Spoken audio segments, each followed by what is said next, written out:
Hello everyone, आराधना degree college की online classes में आपका स्वागत है। लास्ट क्लास के अंदर हमने बीएससी फर्स्ट सेमेस्टर में यूनिट स्टार्ट की थी आयनिक आबंध। तो आयनिक आबंध से पहले हमने ये देखा था कि बॉन्ड, ये जो आबंध होते हैं वो बॉन्ड जो होते हैं ये एलिमेंट बॉन्डिंग क्यों करते हैं, यानी बॉन्ड फॉर्मेशन। आबंध क्या होता है, पहले बॉन्डिंग होती क्यों है, आबंध क्या होता है, ठीक है। तो उसके बाद पता चलेगा कि आयनिक आबंध क्या होता है। तो इससे हमने देखा था कि जो बॉन्ड होते हैं वो दो प्रकार के होते हैं मेनली, आयोनिक और कोवेलेंट। उसमें हमने देखा कि बॉन्डिंग क्यों की जाती है, स्थायित्व प्राप्त करने के लिए। बॉन्डिंग क्यों की जाती है, स्थायित्व प्राप्त करने के लिए। अब स्थायित्व प्राप्त कैसे होगा, तो तत्व अपना ऑक्टेट कंप्लीट करेंगे ना तो उनको स्थायित्व मिलेगा, स्टेबिलिटी मिलेगी। अब स्टेबिलिटी ऑक्टेट कंप्लीट कैसे होता है, या तो वो इलेक्ट्रॉन को क्या करते हैं, गेन करते हैं, या इलेक्ट्रॉन की क्या करते हैं, शेयर करते हैं, या इलेक्ट्रॉन क्या करते हैं, या शेयर करते हैं, या फिर इलेक्ट्रॉन क्या करते हैं, लूज करते हैं, लॉस करते हैं। ये चीज होती है, ठीक है, लूज और ठीक है। अब अगर कोई एलिमेंट इलेक्ट्रॉन को ग्रहण करता है, एक्सेप्ट करता है, गेन करता है, तो वहां पर क्या आ जाता है, उस एलिमेंट पर नॉर्मली जनरली क्या होता है, जो अधातुएं होती है, नॉन मेटल होती है, वो इलेक्ट्रॉन एक्सेप्ट करने की टेंडेंसी रखती है, प्रवृत्ति रखती है, तो उस पर आ जाता है नेगेटिव चार्ज। और जो इलेक्ट्रॉन लूज करते हैं, जनरली मेटल जो होते हैं वो इलेक्ट्रॉन क्या करते हैं, लूज करते हैं। तो यहाँ पर मेटल जो इलेक्ट्रॉन लूज करते हैं वो क्या होते हैं, पॉजिटिव चार्जर। इलेक्ट्रॉन लूज करना, इलेक्ट्रॉन गेन करना, शेयरिंग करनी, ये सब कुछ किस लिए होता है, ऑक्टेट कंप्लीट करने के लिए। ऑक्टेट कंप्लीट से स्थायित्व मिलेगा और स्थायित्व प्राप्त करने के लिए बॉन्डिंग करते हैं, ठीक है। ये हमने देख लिया था, ठीक है। और इसी आधार पर यहाँ से हमारा ये जो आयन इलेक्ट्रॉन की गेन करने से क्या होता है, नेगेटिव चार्ज, और यानी क्या बनता है, ऋणावेश, और यहाँ से क्या बनता है, धनावेश। और ये ऋणावेश और धनावेश ऑपोजिट चार्ज है, तो ऑपोजिट चार्ज के बीच में क्या पाया जाता है, अट्रैक्शन। और इस अट्रैक्शन के कारण ये बॉन्डिंग करते हैं। जैसे एग्जांपल हो गया NaCN, Na+ होता है, Cl- होता है, और इनमें अट्रैक्शन होता है, और इसी अट्रैक्शन को हम कहते हैं आयनिक आबंध। अब आयनिक आबंध के भौतिक गुण देखते हैं। तो आयनिक यौगिकों के अंदर, अब जो भी एलिमेंट या जो यौगिक जिनके अंदर आयनिक बंध पाया जाता है उन्हें कहा जाता है आयनिक यौगिक, आयनिक कंपाउंड। आयनिक कंपाउंड के भौतिक गुण देखे जाए तो उसके अंदर फर्स्ट हम देखते हैं उसकी भौतिक अवस्था, क्या क्या फीचर्स होते हैं उनके, भौतिक अवस्था। सेकेंड, चालकता। थर्ड, विलेयता। चौथा, गलनांक एवं क्वथनांक। इनके भौतिक गुण हो गए, ठीक है। कठोरता, भौतिक अवस्था आ गई ना कठोरता के अंदर। तो इस तरह से जो आयनिक कंपाउंड होते हैं उनकी भौतिक अवस्था कैसी होती है, वो कैसे होते हैं, यानी ठोस होते हैं, या द्रव होते हैं, या गैस होते हैं।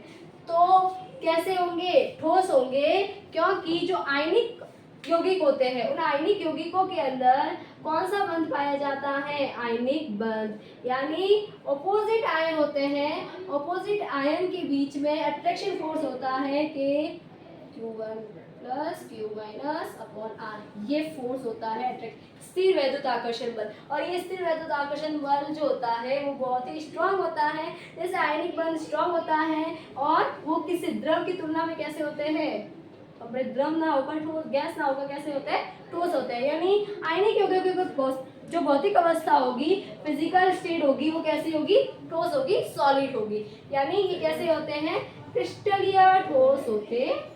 कैसे होते हैं, क्रिस्टलीय ठोस होते हैं, और इनकी त्रिविम के अंदर एक परफेक्ट संरचना होती है, ठीक है। तो इस तरह से इनमें फोर्स ऑफ अट्रैक्शन पाया जाता है जो स्ट्रांग होता है।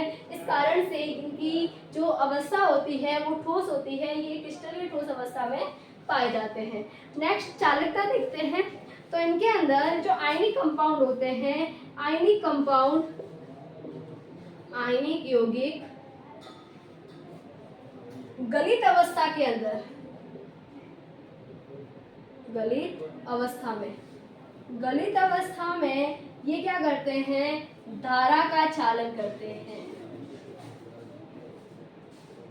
ओके, गलित अवस्था में क्या करेंगे, धारा का चालन करते हैं, परंतु ठोस अवस्था में जो होता है, ठोस अवस्था में धारा का चालन नहीं किया जाता है।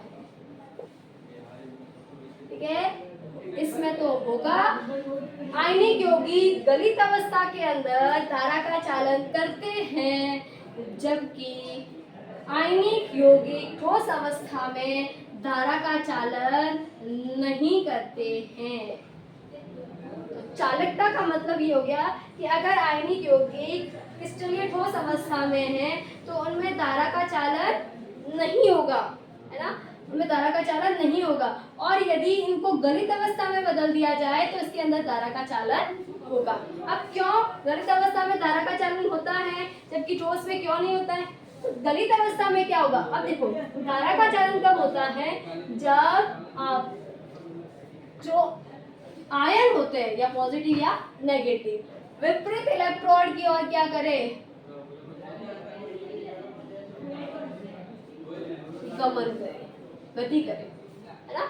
जब धनायन या ऋणायन जो चार्ज होंगे वो क्या करेंगे, गमन करेंगे, गति करेंगे, तभी तो धारा का चालन होगा। इन्हीं की चार्ज के कारण तो धारा का चालन होगा। जब ये चार्ज ही नहीं है तो धारा का चालन करेगा कौन, उससे चालकता नहीं होगी। इसके कारण यहाँ पर जब ठोस अवस्था में होते हैं तो इनमें मुक्त आयन नहीं होते हैं। NaCl इस तरह से जुड़ा हुआ होता है, कंपाउंड की फॉर्म में होता है। जैसे ही ये गलित अवस्था में आ जाता है तो यहाँ पर Na+Cl- इस तरह से स्वतंत्र आयन मिलते हैं, सोडियम धनायन और क्लोरीन ऋणायन। अब ये स्वतंत्र आयन जो होते हैं ये अपने ऑपोजिट इलेक्ट्रोड की ओर क्या करेंगे, गति करेंगे। ये एनोड, ये कैथोड की ओर जाएगा, तो ये किस साइड जाएगा, एनोड की ओर। और इस तरह से धारा का क्या होगा, चालन होगा। तो ये कहा जा सकता है कि जो आयनिक यौगिक होते हैं वो ठोस अवस्था में धारा का चालन नहीं करते हैं, जबकि गलित अवस्था में धारा का चालन करते हैं, क्योंकि गलित अवस्था में जो आयन होते हैं वो स्वतंत्र होते हैं, जिससे वे विपरीत इलेक्ट्रोड की ओर गति करते हैं और धारा का चालन करते हैं। नेक्स्ट हम देखते हैं इसकी नेक्स्ट जो प्रॉपर्टी होगी वो कौन सी हो जाएगी, विलयता। विलय होंगे कि नहीं होंगे, तो विलय होने के लिए आयनिक कंपाउंड जो होते हैं, आयनिक कंपाउंड विलय होते हैं। एक आपने नियम पढ़ा होगा, एक नियम पढ़ा होगा कि समान समान को घोलता है। ये फैक्ट पढ़ा है आपने कि समान समान को घोलता है। समान समान को घोलने का मतलब यहाँ पर कि आपके पास अगर कोई आयनिक यौगिक है तो वो आयनिक यौगिक उसी विलायक में, ये आयनिक यौगिक आपके पास जो विलय है ये उसी विलायक में घुलेगा जिसमें पार्शियली क्या हो, आयंस बने, या ये कहे कि वो कैसा हो, ध्रुवीय हो। ध्रुवीय का मतलब उसमें पार्शियली पॉजिटिव और पार्शियल नेगेटिव चार्ज आएगा, ठीक है। तो ध्रुवीय होना चाहिए। तो आयनिक यौगिक जो है वो किस में विलय होते हैं, ध्रुवीय विलायक में विलय होते हैं। और जो एग्जाम्पल मोस्टली हम पढ़ते हैं ध्रुवीय विलायक का वो वाटर होता है, क्योंकि वाटर क्या है, ध्रुवीय विलायक है। इसलिए समान समान यानी आयनिक यौगिक में आयन होता है, इसमें पार्शियली डेवलप होते हैं पॉजिटिव और नेगेटिव। ध्रुवीय विलायक ये आयन हो गए, ये ध्रुवीय विलायक में ही घुले जाएंगे। अध्रुवीय विलायक जो अध्रुवीय होंगे, क्या होंगे, अध्रुवीय, वो ही सहसंयोजक यौगिक कहे, या अध्रुवीय जो होंगे वो अध्रुवीय विलायक में ही घुलनशील होते हैं, क्योंकि समान ही समान को घोलता है, ठीक है। यहाँ पर अब आयनिक, तो इसका मतलब ये हो गया कि आयनिक यौगिकों की विलयता जो होगी वो ध्रुवीय विलायकों में अधिक होती है। आयनिक यौगिकों की विलयता ध्रुवीय विलायकों में क्या होगी, है, क्योंकि ध्रुवीय विलायकों का परावैद्युतांक उच्च होता है और ध्रुवीय विलायकों का परावैद्युतांक उच्च होगा तो F इनवर्सली प्रोपोर्शनल होता है D परावैद्युतांक के।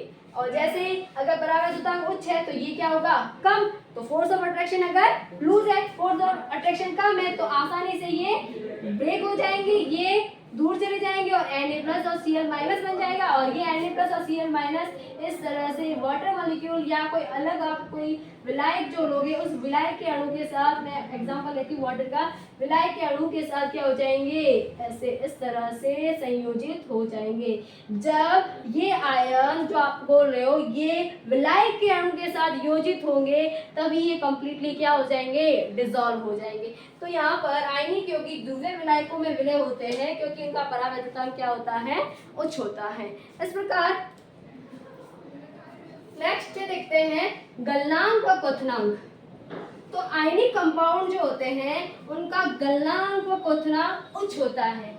ठीक है, सीधी सी बात है कि यहाँ पर अगर फोर्स ऑफ अट्रैक्शन, हम आयनिक कंपाउंड की बात कर रहे हैं जिसमें बॉन्ड कौन सा मिल रहा है, आयनिक बंध। और आयनिक बंध जो होता है वो कोवेलेंट की तुलना में अधिक मजबूत होता है। और जब फोर्स ऑफ अट्रैक्शन ज्यादा है आयनिक बंध के अंदर, फोर्स ऑफ अट्रैक्शन मजबूत है तो इसका मतलब आपको ठोस से उसे द्रव में लाने के लिए गलनांक क्या होता है, मेल्टिंग पॉइंट क्या होता है, उसे मेल्ट करने, वह टेम्परेचर जिस पर वो क्या हो जाए, मेल्ट हो जाए, या वह टेम्परेचर जिस पर वो बॉईल हो जाए। तो वहां आपको उस टेम्परेचर पर लाने के लिए, ठोस से उसे द्रव में कन्वर्ट करने के लिए, मेल्ट करने के लिए ज्यादा एनर्जी की रिक्वायरमेंट होगी, क्योंकि फोर्स ऑफ अट्रैक्शन ज्यादा है। और फोर्स ऑफ अट्रैक्शन ज्यादा है तो एनर्जी भी आपको ज्यादा चाहिए या हीट भी आपको ज्यादा चाहिए इसे गलित अवस्था में लाने के लिए। इसलिए आयनिक यौगिकों के गलनांक व क्वथनांक उच्च होते हैं।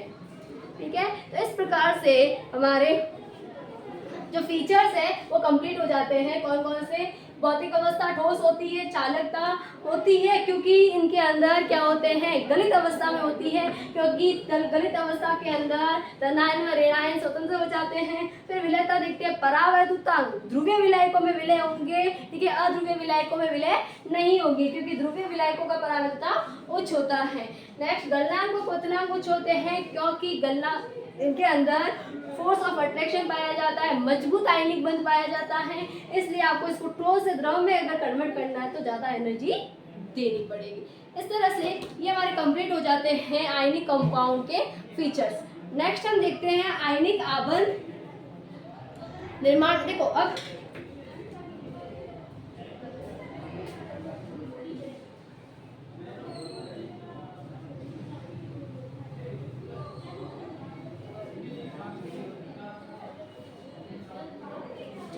यहाँ पर देखो कि आयनिक आबंध के अंदर कौन कौन सी ऊर्जा, आयनिक आबंध में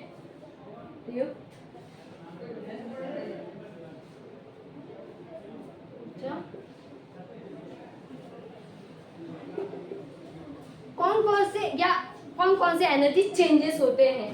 ठीक है, अब देखो यहाँ पर जैसे Na+ होके Cl बना रहा है, Na+ Cl बन के क्या बन रहा है, NaCl। अब ये क्या डायरेक्ट Na और Cl बन के NaCl बनाएंगे, ऐसा नहीं होगा।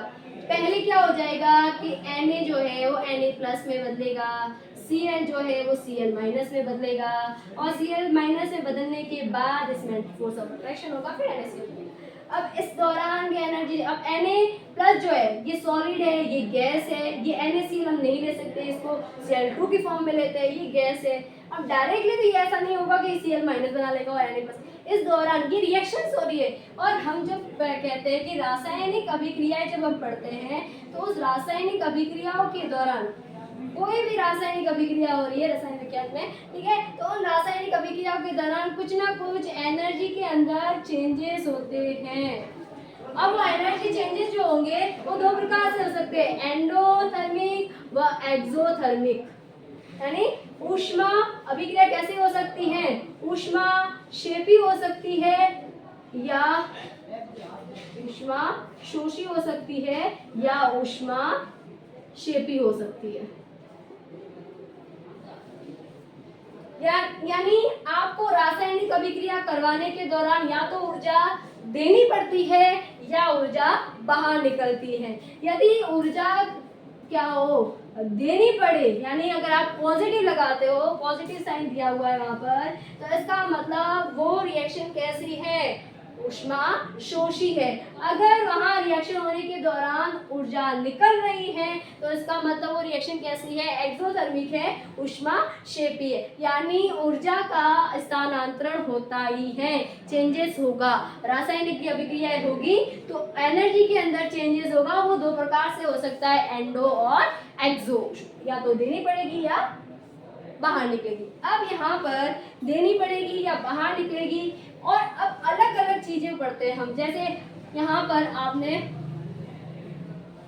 अलग अलग जो रासायनिक अभिक्रियाएं होती हैं उनमें ऊर्जा जो अलग अलग या तो देनी पड़ती है या निकलती है, उन ऊर्जाओं का नामकरण अलग अलग किया गया, स्पेशल उनकी जो कैरेक्टर होते हैं उनके आधार पर, यानी कैसी ऊर्जा है, इलेक्ट्रॉन देने पर ऊर्जा निकल रही है या क्या कहते हैं इलेक्ट्रॉन बाहर निकालने पर ऊर्जा निकल रही है, ठीक है। तो इस तरह से ऊर्जाओं का नामकरण अलग अलग किया गया। तो अब हम जब आयनिक आवरण के अंदर देखते हैं या आयनिक यौगिक के फॉर्मेशन के दौरान जो ऊर्जा परिवर्तन होता है तो वो क्या होगा, जैसे Na है तो Na सॉलिड है और Cl2 लेंगे, तो यहाँ पर क्या होगा, ये जो सॉलिड है, इस सॉलिड हमने एक एनर्जी पढ़ी है आयनन एंथैल्पी।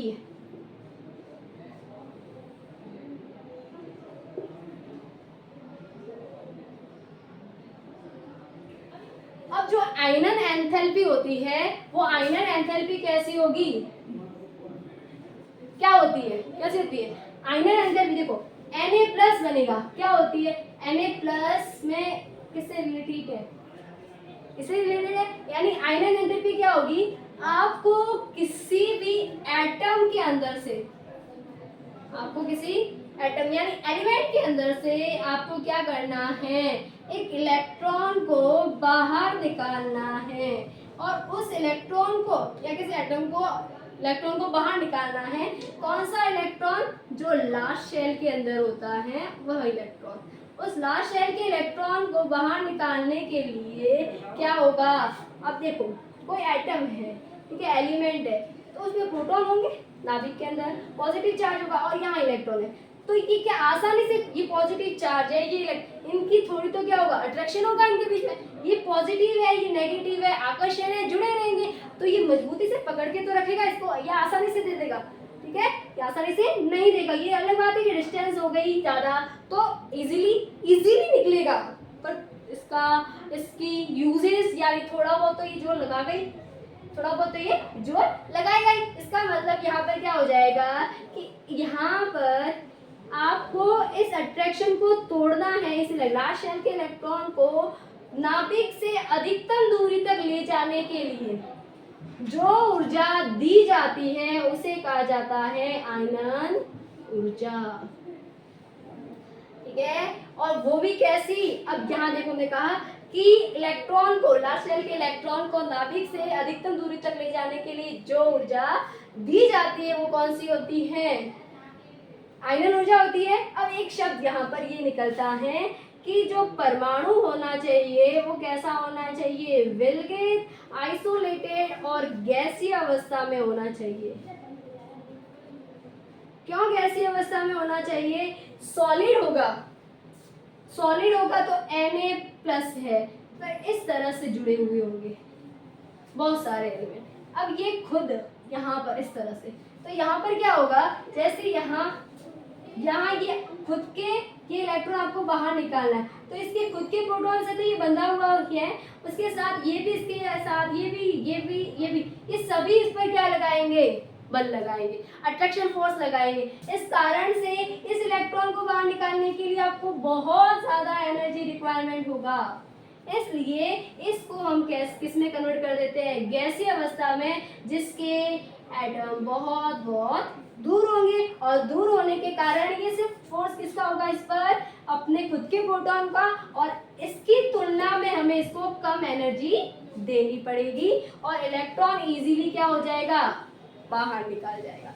तो यहाँ आपको इलेक्ट्रॉन, अब इलेक्ट्रॉन बाहर निकलेगा तभी तो पॉजिटिव चार्ज आएगा। इसका मतलब सोडियम आपको पॉजिटिव चार्ज के अंदर चाहिए, आपको उसमें धनायन चाहिए, धनावेश चाहिए, तो इसलिए उसके अंदर से इलेक्ट्रॉन बाहर निकलेगा। अब बाहर निकाल, सॉलिड फॉर्म में ये बाहर नहीं निकाल सकता, इसलिए पहले ये किस फॉर्म में आएगा, गैसीय फॉर्म में। तो गैसीय फॉर्म में कन्वर्ट करने के लिए ये क्या है, सॉलिड है, सॉलिड से डायरेक्ट गैस में कन्वर्ट करना क्या कहलाता है, ऊर्ध्वपातन। तो ऊर्ध्वपातन यहाँ पर क्या हो रहा है, ऊर्ध्वपातन, सब्लिमेशन। और सब्लिमेशन होने के दौरान जो ऊर्जा में परिवर्तन होता है उसे कहा जाता है ऊर्ध्वपातन ऊर्जा, सब्लिमेशन एनर्जी। ठीक है, सॉलिड से गैस में कन्वर्ट किया है, यहाँ पर अट्रैक्शन तोड़ा गया है, इसलिए ये पॉजिटिव होती है, एंडोथर्मिक प्रोसेस होती है। ठीक है, इसी तरह से अब ये गैस में कन्वर्ट हो गया, अब ये इलेक्ट्रॉन को रिमूव करेगा तो यहाँ आएगी आयनन एंथैल्पी। इलेक्ट्रॉन को रिमूव करने के लिए ऊर्जा देनी पड़ती है, यानी कौन सी होती है, एंडोथर्मिक प्रोसेस होती है, और हमारे पास मिल जाता है Na+। तो कौन कौन सी ऊर्जा चेंज, ऊर्ध्वपातन ऊर्जा हो गई, आयनन एंथैल्पी हो गई। अब Na+ के बाद यहाँ बात आती है Cl2। अब Cl2 तो चाहिए नहीं यहाँ आपको, क्योंकि हम क्या कह रहे हैं, Cl2 कोई भी ऊर्जा जो होगी वो 1 मोल के लिए होती है, कोई भी ऊर्जा जो होती है वो 1 मोल के लिए होती है, जबकि यहाँ पर तो कितने हैं, 2 मोल है, और यहाँ पर तो कितने हैं, 2 है। और यहाँ से अगर इस अभिक्रिया को हमें क्या चाहिए, NaCl, तो यहाँ पर क्या हो जाता है, 2 मोल बन जाएंगे,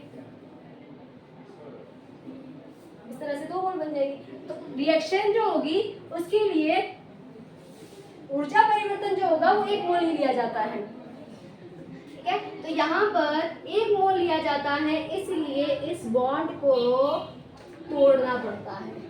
अब ये परमाणु की फॉर्म है, ये अणु की फॉर्म में है ना, मॉलिक्यूल की फॉर्म में, मॉलिक्यूल की फॉर्म में होगा तो रिएक्शन क्यों करेगा, या शेयरिंग हो रखी है, इसने एक दिया इसने एक दिया, तो इसका ऑक्टेट कंप्लीट, इसका ऑक्टेट कंप्लीट, शेयरिंग क्यों होगी यहाँ पर।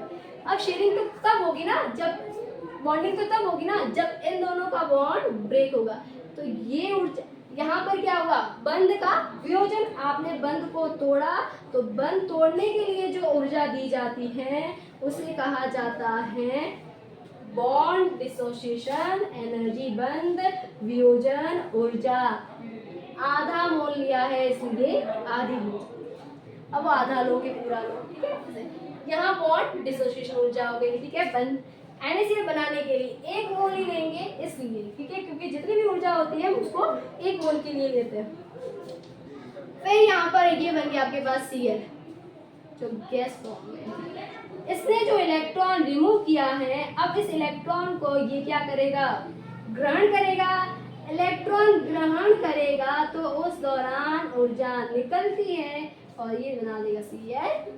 इलेक्ट्रॉन एफिनिटी क्या हुई कि ये कोई परमाणु है, अब यहाँ पर आप कोई इलेक्ट्रॉन जोड़ रहे हो, तो इलेक्ट्रॉन जोड़ने के दौरान यहाँ से ऊर्जा जो है वो बाहर निकलेगी, और ऊर्जा बाहर निकलेगी, इसका मतलब कौन सी प्रोसेस है, एक्सोथर्मिक प्रोसेस। तो इलेक्ट्रॉन एफिनिटी, इलेक्ट्रॉन लब्धि एंथैल्पी, तो बंध को वियोजित करने के लिए जो ऊर्जा दी जाती है वो क्या हो जाती है, बॉन्ड वियोजन एंथैल्पी।